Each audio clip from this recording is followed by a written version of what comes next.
Hello you guys. Today I'm going to be doing this vlog with just my hand. Ready to go? I'm sure you are. So let's go ahead and get this vlog started.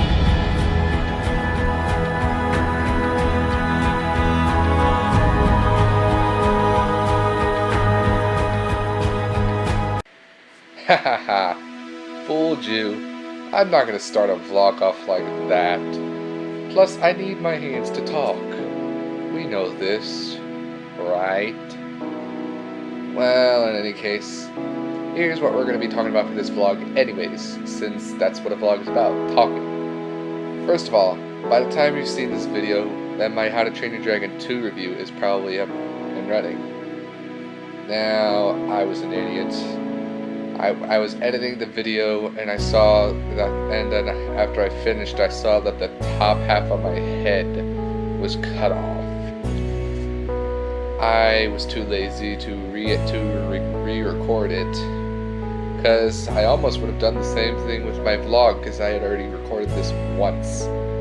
But since it takes a lot longer for me, it'll probably take a lot longer to do my vlog than it does my How to Train Your Dragon 2 review. I decided to just leave the review as it is and do my vlog redo my vlog right now. Sound good? Okay. And then after this video, you're probably going to see my review for the 2 Portal games, which I actually played and beat. But I'm not going to tell you much more after that, because that's going to be for the review. And I also saw Transformers Age of Extinction today. I'm not going to say anything about it until the review, so you're not going to get anything early. Now then, first of all, there have been plenty of videos where I've been talking about this classic movie review video that I'm going to do.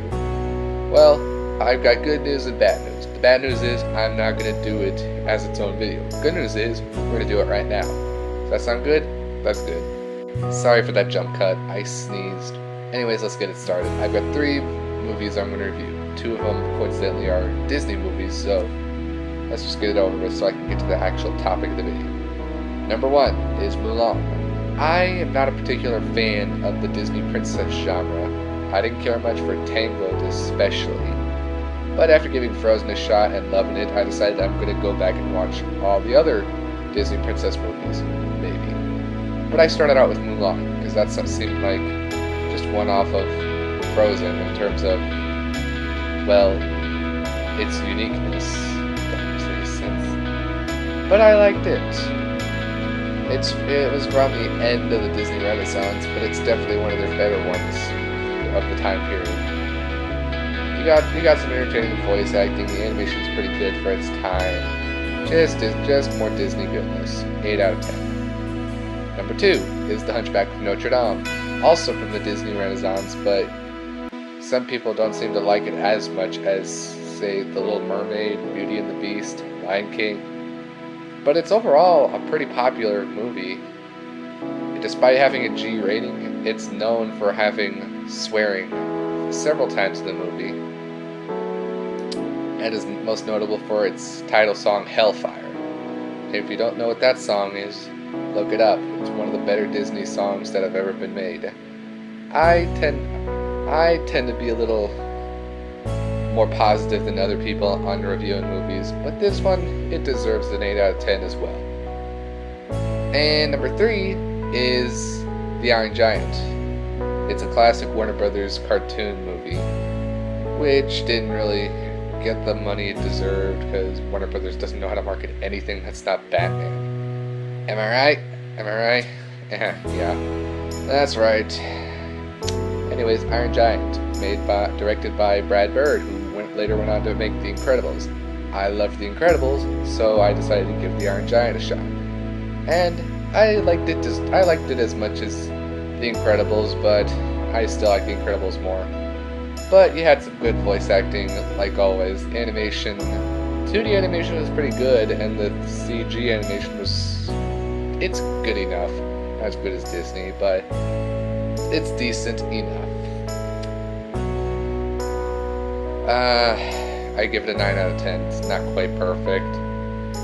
But then again, nothing ever is perfect. Even movies that I give 10 out of 10s, there's always a tiny flaw, but I don't hold it against them.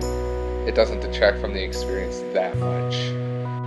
Actually, you can probably tell by the way I'm recording this vlog that I am not in my room, and that it's obviously holding on to something since I'm sitting on my house's couch. Well, the reason for that is, I'll go ahead and turn it around. I'm actually editing.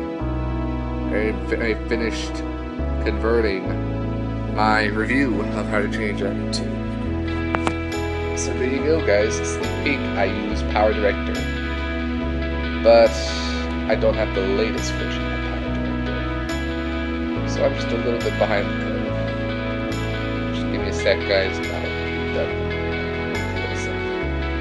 Now then, while I'm running that video through Movie Maker, just because I need to get it in a smaller file size, let's talk about what I wanted to talk about in this video, and that is my piquing interest of anime. Now, if you're unfamiliar with what anime is the Japanese form of animation. It's kind of like Western animation, which is like Walt Disney, DreamWorks, but anime is made in Japan, and you can tell it's Japan because a lot of anime is, well, very Japanese, because it has all the basic Japanese archetypes. But I'm not here to discuss the differences of anime. I'm here to talk about how I am getting into more anime. Now, me personally, I don't have anything against anime, except that they're all pretty much the same thing, and that they all pretty much have... No. I couldn't do that with a straight face. In all honesty, I used to brush anime with the same brush, because I thought all anime was just weird. All anime was not appropriate for anybody. But as a younger kid, I remember I used to watch Pokemon, and I am a huge fan of Yu-Gi-Oh! In fact, more so of the original nowadays than I was back then. Let me tell you that. But that's a video for a whole nother day. We're here to talk about anime I'm watching now. Okay, this one I'm sure a lot of people don't know about, but you probably do, depends on how well I know my audience. But it's an anime called Eden of the East. Eden of the East is a special anime. It has a simple enough premise, but it only ran for about 11 episodes and 2 movies. You see, you have this girl named Saki who goes to the United States to visit Washington, D.C. But while she's visiting the White House, a naked guy appears in front, holding only a gun and a cell phone. As to why he has those 2 items, you know what? I'm not going to go into too much of what the story's about or what the characters are like, because this is a hidden gem. It's pretty good. Like, once you get past the initial shock and awe, I guess. It's actually really dramatic, really well made, and overall just a good experience. Although it does sort of fit into my archetype of anime as a weird form of art. Next up is Ouran High School Host Club. Again, you probably don't know much about this one, but I like it. It's pretty much the only one on this list that could be considered a comedy. You see, you have the school Ouran Academy, and then you have their host club, who are a group of boys who try to entertain the girls. Then you have this new student named Haruhi, who's just an average boy who gets swept up into host duties after breaking a vase. And there is a twist in the first episode. And that twist is that Haruhi is not actually a boy, but is actually a girl. And that's where a lot of the comedy stems from. Don't worry about whether or not you'd like it or not. If you're looking for a good laugh, this is definitely the place to go, because I laugh at least once or twice, or even chuckle a few times during every episode. And that's not bad. It really isn't.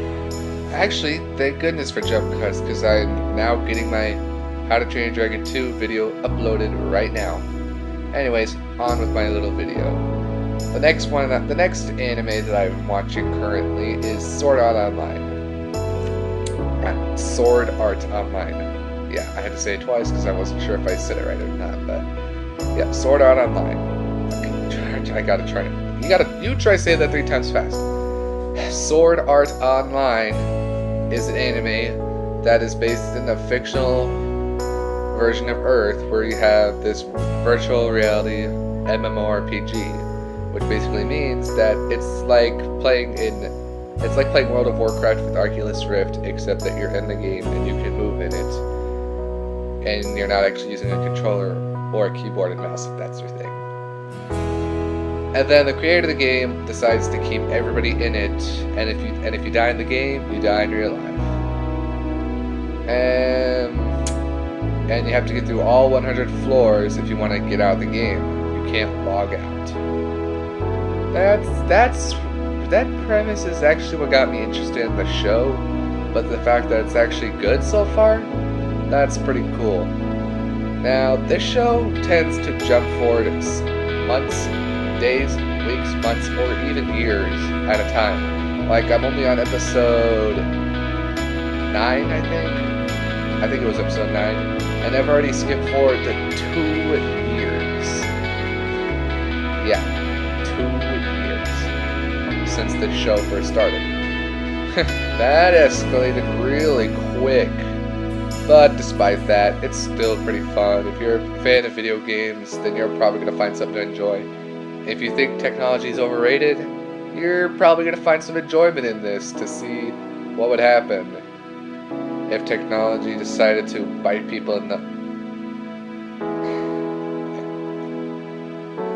Fun for everyone. How's that? Now we're moving into the least obscure part of the list, because you've probably heard of these next 3. And the 4th one on this list is Death Note.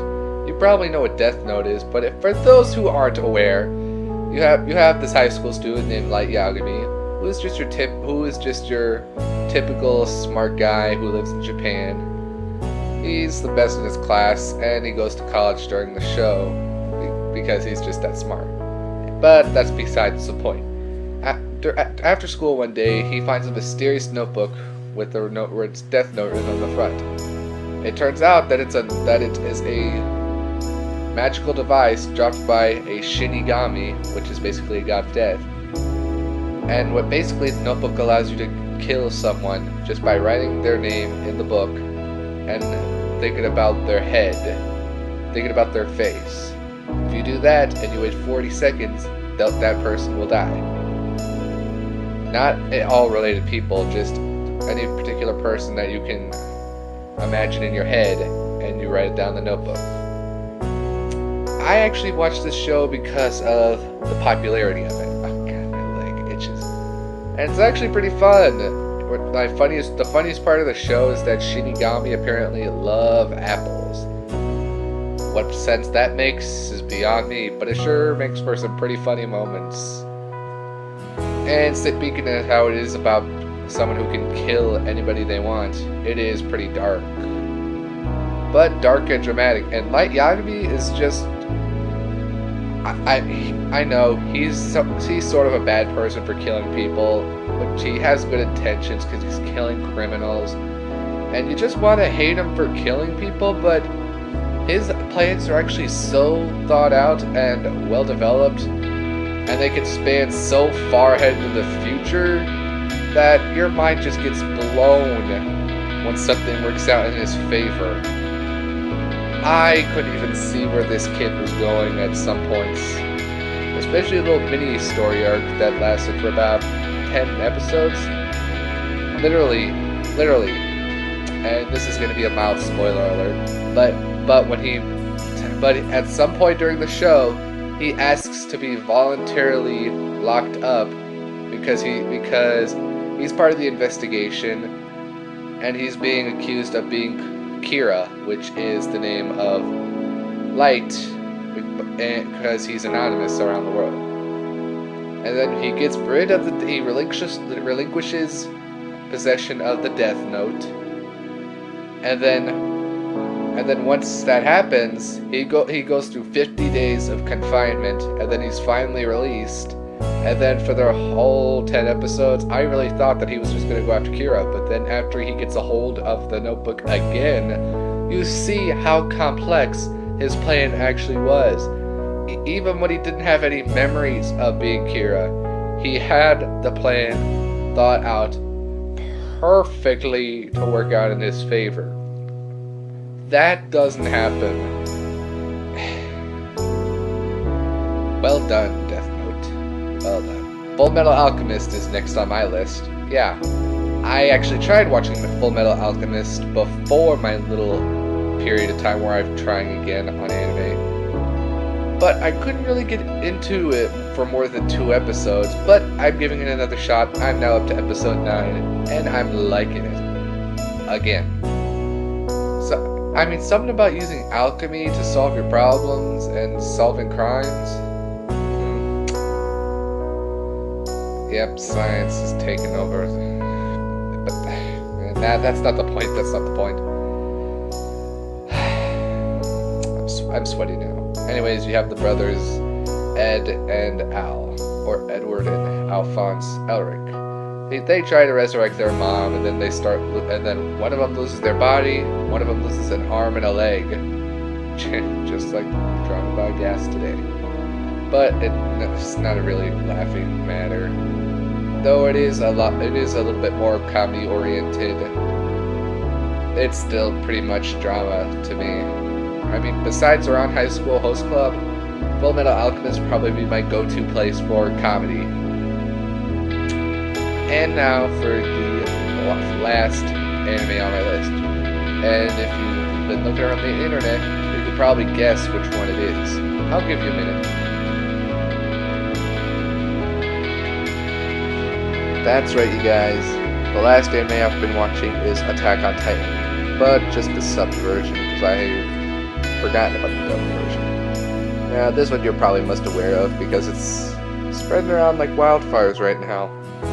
If you don't know, it's about Eren Yeager, a kid who, after spending 5 years training for the military, decides to go out and kill the Titans, these giant humanoid creatures that eat humans, basically. The main reason that Eren wants to fight them is because he lost his mother when the Titans first made it through the walls that society's built to keep them out.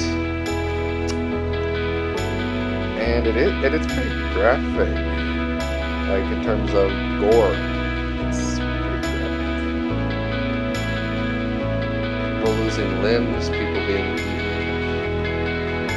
Like, you actually see that. But anyways, I'm not going to get any more in depth into that. All you have to know is I'm watching it and I like it. So don't worry, guys. And yeah, that's the last of the anime I've been watching recently. And this is the end of my vlog, unfortunately, you guys. But don't be sad. I'll still be here. You get to hear me praise Portal 2, and you get to hear me talk about Transformers Age of Extinction. But until that time comes, you guys, see you later.